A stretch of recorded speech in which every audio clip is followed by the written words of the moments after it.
Hey guys, before we start, I just want to say that this is a small sample video of a huge class called Sketching for Digital Artists, which is usually only available for the premium member of the Digital Painting Academy. This class is a huge class with lots of other video where I give lots of tips and tricks on how to sketch and how are the best technique to sketch as a digital artist. If you want to know all the details of this class, I'll give you all the info after the tutorial, but for now, let's jump right in with this video.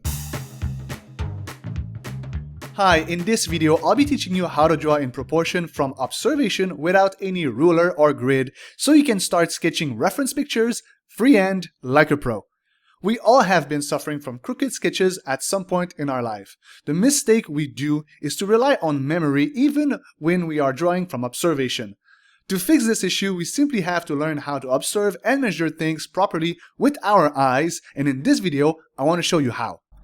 When drawing from observation, there is 5 things that we need to focus on. 5 things that if you focus on them and purely on them while you're doing your sketch, you'll end up with well-proportionate illustration.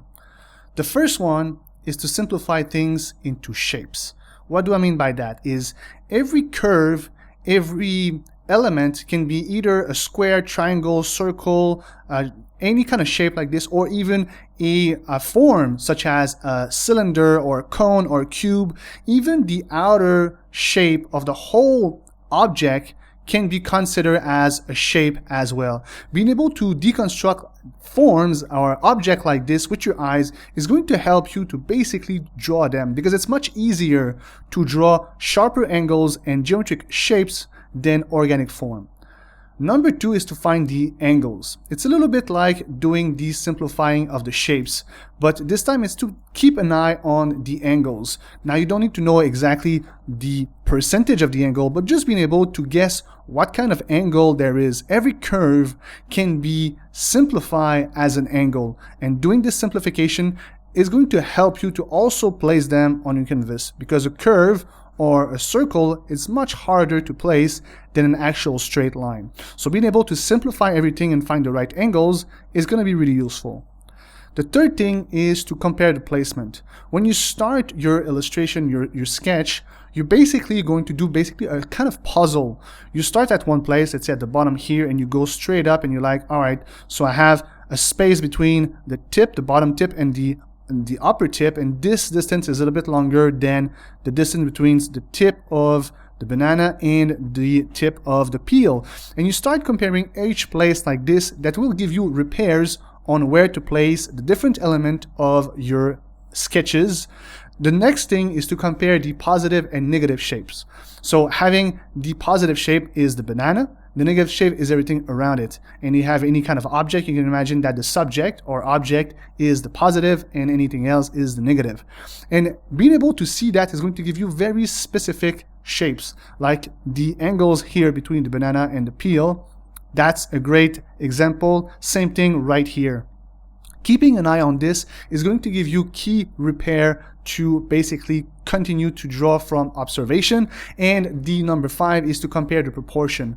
When you look at any kind of object, being able to compare, in this case I'm comparing the banana versus the peel, and visually what is the percentage of both of them. Being able to see it with your eyes is going to help you. Those are the 5 things that you need to stay focused on when you are drawing from observation. Now, I want to use those 5 things and show you concrete example on how to do sketches. If this is your first time doing this exercise, don't feel scared to place a few marks directly on your reference picture. This is going to help you to visualize the placement of where you're supposed to place the different elements of your reference picture. In this case, the banana, for example, I want to make sure that I place the peel and both of the tips, the top one and the bottom one, at the right places. So I first put a few marks on the picture directly.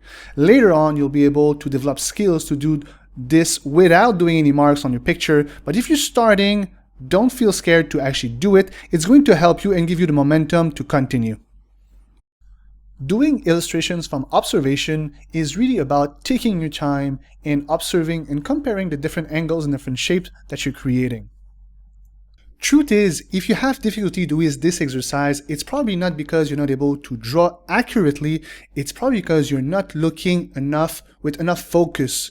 Make sure to take your time to observe the different angles, the different shape, and try to simplify the forms and shape of the banana as much as possible, close to geometric shape. This is going to help you a lot.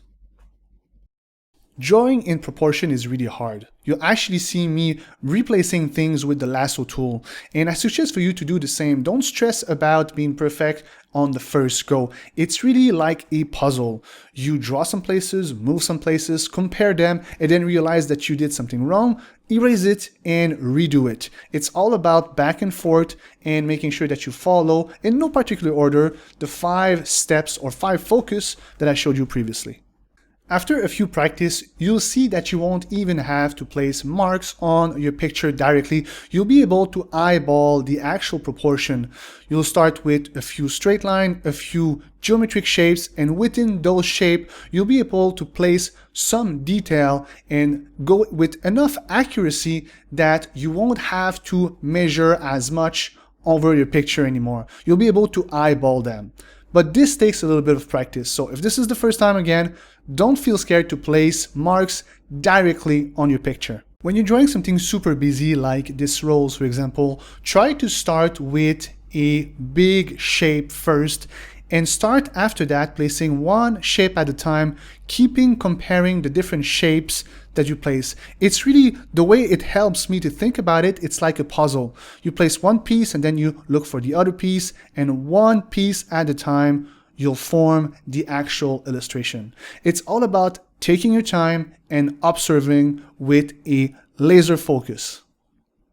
Here, I wanted to finish with 5 tips for you so you can do this exercise with ease. And here they are.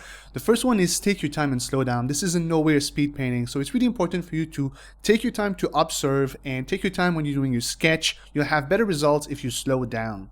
Also, keep your distance, meaning don't zoom in your image. Make sure that you can see the whole image at all time, no matter what kind of image. If you're using the banana or anything else, make sure that you don't zoom in. You need to just see the basic shapes, basic forms, and the entire object that you're drawing.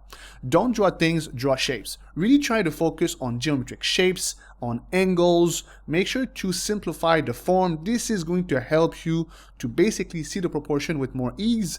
Have a medium size brush. If you have too big of a brush, it's going to be hard to see the details. If you have too small of a brush, it's all going to be full of small details, and that's not going to help you as well. So make sure you have just a medium size brush, a little bit like I've been using in this video, and don't stress about clean lines. This is in no way a final sketch. This is basically a base sketch that you'll after that polish to a final sketch. For now, it's all about proportion and making sure that we have a good base to start with. If you're feeling comfortable with this, go ahead and try it out. Try sketching a few images on your own. If this video was a little too fast for you and you'd like to see it in more details, take a look at the next video in which I'll walk you through my whole process of drawing one of these images in real time. And that's it for this video. I hope you liked it. Like I was saying before this tutorial, this is one video of a huge class called Sketching Technique for Digital Artists, where I put 14 videos, more than an hour and a half of tips and tricks on how to sketch with a focus for digital artists.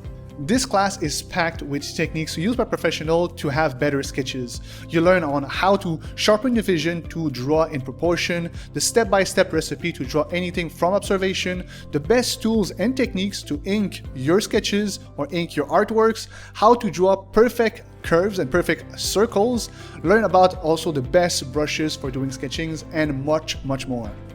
So if you wish to up your game, I'll put a link to this class in the description of this video so you can go have a look. For the rest, I really hope you enjoyed this freebie of one of my premium courses. If you don't want to miss any other freebie, make sure to subscribe. And for the rest, I'll see you into the next video. Happy painting, guys.